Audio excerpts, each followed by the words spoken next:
53 BC. The Roman Republic stands at the height of its power, but beneath the surface, ambition tears it apart. Marcus Licinius Crassus, the wealthiest man in Rome, had crushed Spartacus and financed Caesar's rise. Alongside Caesar and Pompey, he formed the secret alliance known as the First Triumvirate. But now, the alliance is faltering. Caesar gains glory in Gaul. Pompey controls Rome. And Crassus? He holds gold, but no legacy. To change that, he turns his eyes east, to Parthia. His army included 7 legions, mostly infantry, with little cavalry support. There were few archers and almost no light troops. It was a force built for Roman warfare. Crassus expected a quick victory. Parthia was a powerful eastern empire, famous for its highly mobile cavalry and skilled horse archers. In 57 BC, a succession struggle broke out between the Parthian brothers Orodes II and Mithridates IV. Orodes eventually won, but the civil war left the kingdom weakened. Meanwhile, Rome, under Crassus, sought to expand its influence by invading Parthia. These tensions set the stage for a major conflict.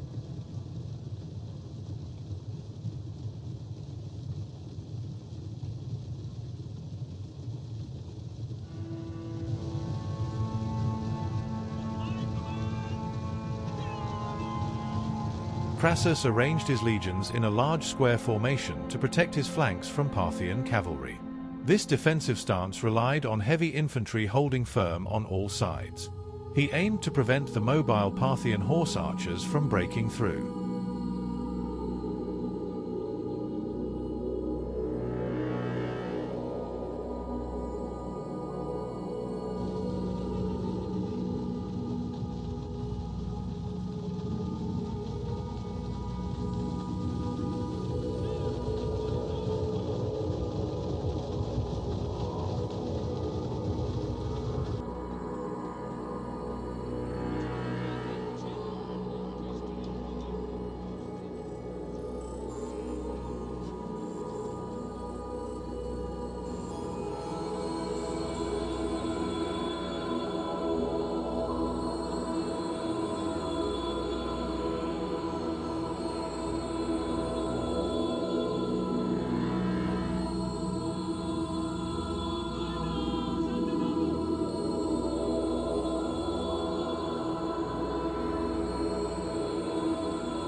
The Parthians surrounded Crassus's square formation with waves of mobile horse archers, firing relentlessly from all sides. As the Romans endured the barrage, elite Parthian cataphracts charged the front lines, testing their strength with heavy shock attacks.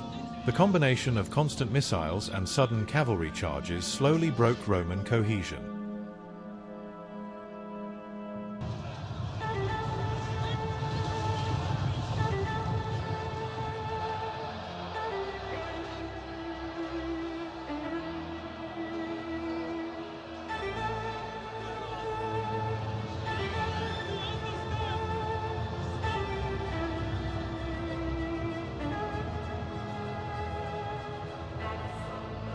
The Parthians relied on mobility and discipline.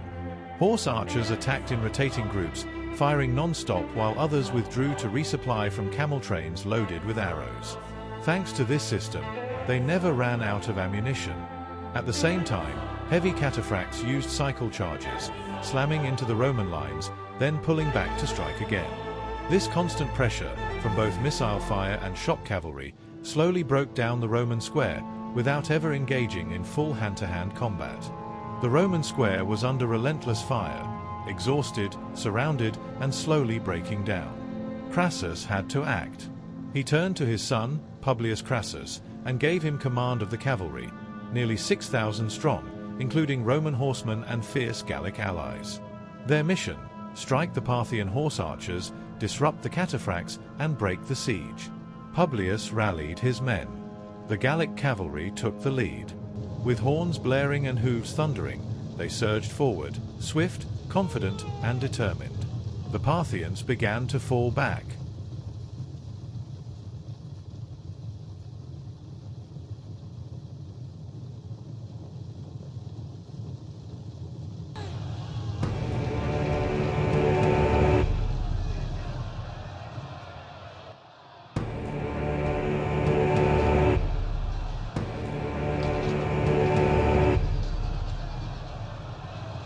Suddenly, the Parthian cataphracts wheeled around and launched a fierce countercharge.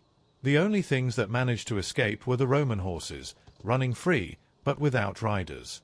In the midst of this disaster, Crassus's son took his own life, choosing death over capture. After the death of his son, Crassus began retreating to the city of Carrhae, leaving around 4,000 wounded behind, who were later killed by the Parthians. As morale plummeted, many of his soldiers deserted during the retreat. The Parthian general Carrhae offered peace talks in exchange for Roman territory. Crassus agreed, but negotiations turned violent, resulting in his death.